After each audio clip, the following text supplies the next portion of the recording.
The kingdom of Eldoria was a land of golden fields, towering spires, and whispered legends. For centuries, its people thrived under the rule of wise monarchs, but darkness had begun to creep into the edges of the realm. King Ferran, the young and untested ruler, sat upon the throne with a heavy heart. His father's sudden death had left him unprepared, and the weight of the crown pressed upon him like an iron chain. Across the kingdom, in a humble village nestled between emerald forests and silver rivers, lived Giana Rose. She was no noblewoman, no warrior, no mage, just a girl with a voice that could calm storms and a heart that saw the truth in all things.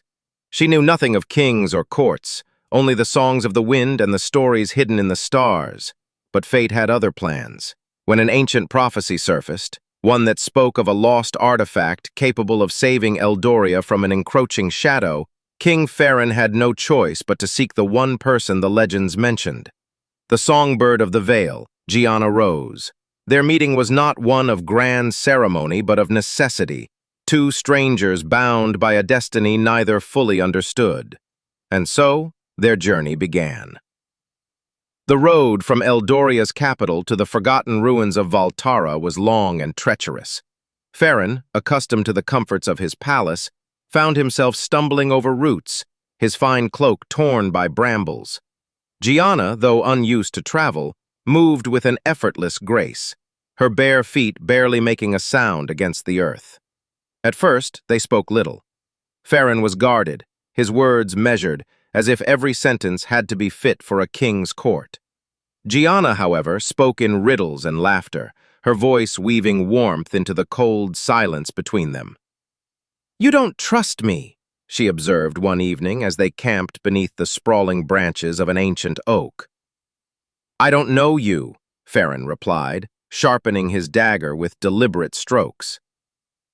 Giana smiled, plucking a wildflower from the grass. "Trust isn't about knowing, it's about believing." Ferran scoffed, but something in her words lingered. As days turned to weeks, the land shifted around them. Rolling hills gave way to jagged cliffs, and the air grew thick with the scent of salt and magic. They encountered wandering merchants who spoke of omens, old hermits who warned of the black vein, a curse spreading through the land like poison in a stream. Ferran's doubts grew. Was this quest folly? Was Giana truly the key, or just a peasant girl with pretty words? But then, in the dead of night, when the fire had burned low and the world was silent, Giana sang. It was no ordinary song. The melody curled into the darkness, wrapping around Ferran's fears, soothing the ache in his chest he hadn't even named. For the first time since his father's death, he felt peace. And in that moment, he understood. She was no mere girl. The ruins of Valtara were not abandoned. Something lurked within the crumbling stone, a presence older than the kingdom itself. The black vein was not just a curse.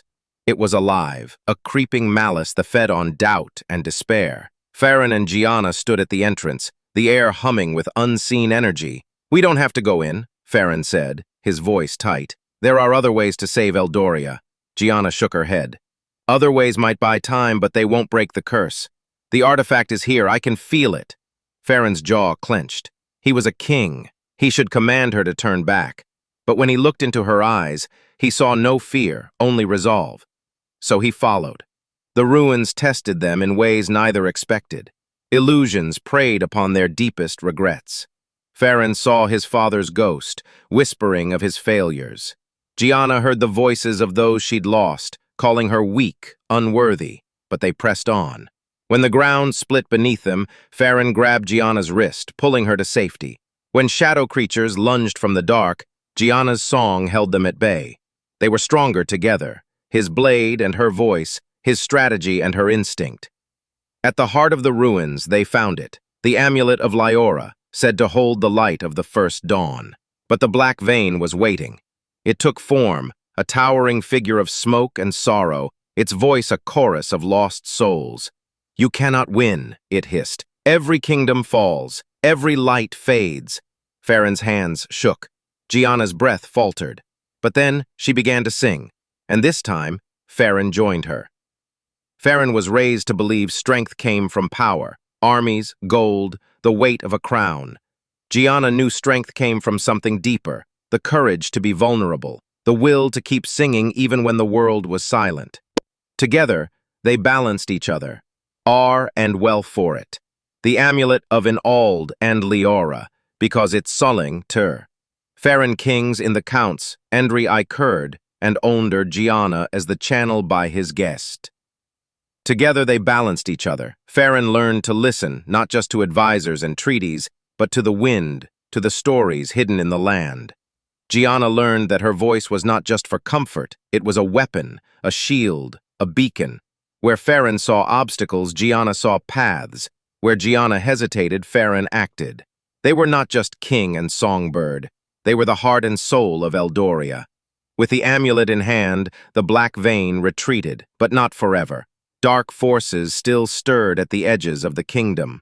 Ferran and Giana's victory was only the beginning. Would Ferran return to his throne unchanged? Or would he rule differently, with Giana at his side? Would Giana remain a wanderer, or would she take her place among the court, her songs now woven into the kingdom's fate? And what of the other lands beyond Eldoria? The prophecy spoke of a greater darkness, one that stretched far beyond their borders. Their journey was far from over. In the end, it was never just about the amulet. It was about a king who learned to lead with his heart, a songbird who discovered the power of her voice, a king who hates his own crown. Ferran never wanted to rule. Unlike typical heroic kings who embrace their destiny, he resents the throne, seeing it as a gilded cage. His leadership is reluctant, making his growth more compelling. He must learn to rule not out of duty, but because he genuinely cares for his people. A heroine who wields music, not magic. Giana Rose doesn't cast spells or swing a sword. Her power lies in song, not as enchanted magic, but as a force of emotion and truth. Her voice can soothe beasts, unravel curses, and even sway hearts. But it's fragile. If she loses hope, her songs lose power.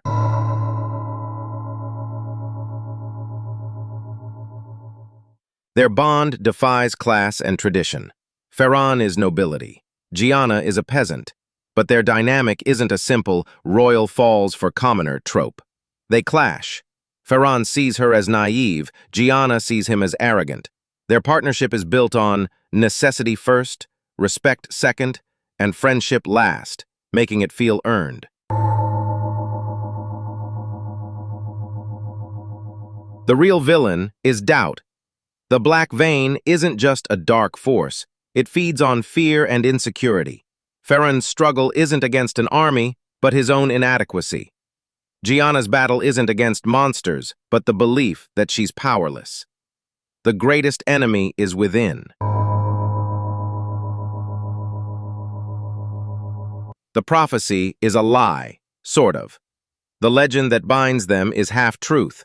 The artifact they seek isn't a weapon, it's a mirror, revealing that the real power was their unity all along. Subverting the chosen one trope makes their victory feel more personal.